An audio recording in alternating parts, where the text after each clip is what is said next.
Another thing that I was having some fun with, and I know some of the fans were having fun with on the forums as well, was the fact that obviously some people have branded you no talent, all prep, whatnot. This was a funny discussion. Levon also chimed in after the tournament. Imagine what Fabi would be doing if he had some talent. That was a funny tweet.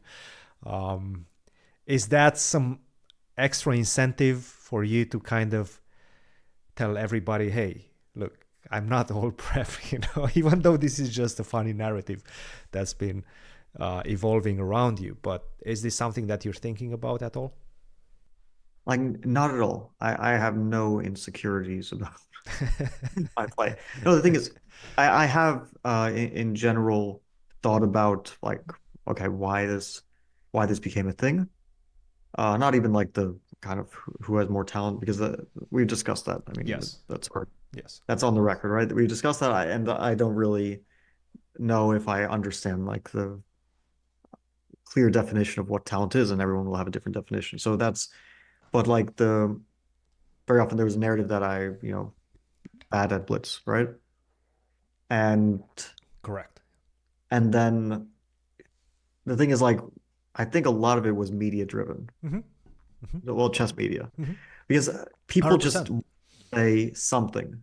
Like when you hear commentators, you hear them talk, they just say bullshit. Like this won't be obvious to the average person, Wait, but wait, wait, wait, wait. I'm a commentator. Are you yeah, saying yeah. that Like pretty much 90% all of the commentators. times No, I mean what I I'm do it saying too. is bullshit? I do it too because I've done commentating and you have to sometimes fill the air and you can't always say something smart. That's true. So very often you just start yapping. You go on So you're just tangents. Yes. Yapping. That's and a funny word. just to make sure that there's no empty space, right? You don't want to have a silence during the broadcast. So and then you hear it with like if you watch these chess.com broadcasts, I'm not going to call it anyone out directly, but you hear like a chess.com broadcast. Also, I'm not saying it's I'm not trying to frame it as a criticism because I'm saying I've done the same thing. I know how it is when you're a commentator and you just have to fill the space Yes. and you end up saying whatever. But you watch these chess.com broadcasts where they have to talk nonstop. It's very fast paced. And it's entertaining, so they're not doing a bad job. But then you actually listen to what they're saying half the time, and it's like pure narrative based on nothing. It's like, oh my God, this guy is the most creative player ever, and then and then you watch like I was watching the Global Chess League thing, Yes. and and then it's just like superlative after superlative. Two moves in, it was like, oh my God, Humpy just lost a game, but wow, she's fighting on. So it's amazing to see, and it's move three. I'm like, what do you mean fighting on? It's amazing. What do you expect her to do? Not show up for the game? I mean, it's move three. Like, what are you saying?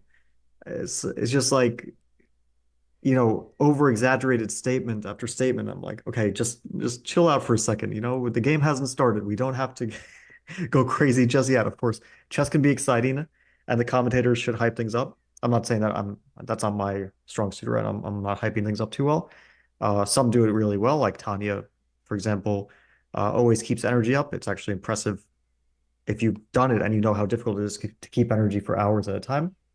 But sometimes it's like, okay, I understand chess well, and I know that what you're saying is bullshit because, But um, also, you have to think in terms of the narrative and the commentary is not aimed for you. It's mostly aimed for sure, the audience that's about 1,000, maybe 1,500 at best. But the yeah, yeah, majority of people watching are about 1,000, maybe newcomers to the chess world.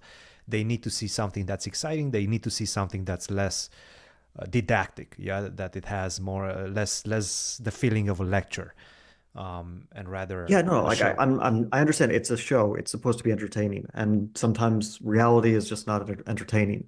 But a lot of these narratives get driven by people just saying something that they've heard before. Yeah, So it's 100%.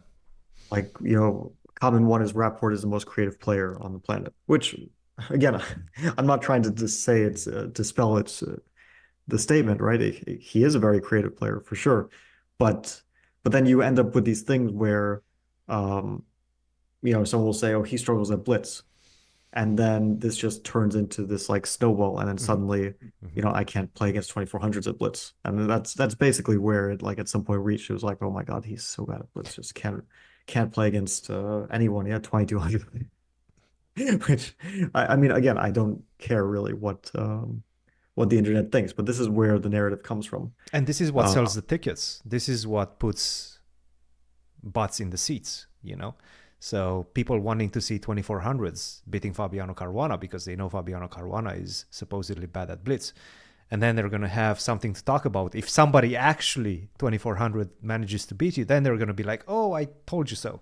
Fabi's crumbling all the time in blitz. He cannot play blitz, well, etc., yeah, of etc. course. I mean, it is possible to say bullshit, and um, I would not do it to that extent, especially if someone knows better.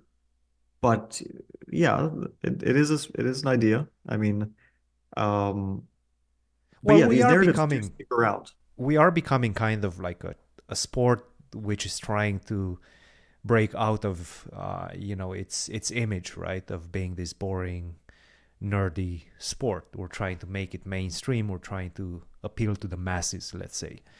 We're not trying to stay within the niche, I would assume. I At least that's my feeling. That's my feeling that that's what chess.com is trying to do. All the YouTube presence of chess players and chess media, and so on and so forth. So I feel this is kind of the trajectory we're on right now.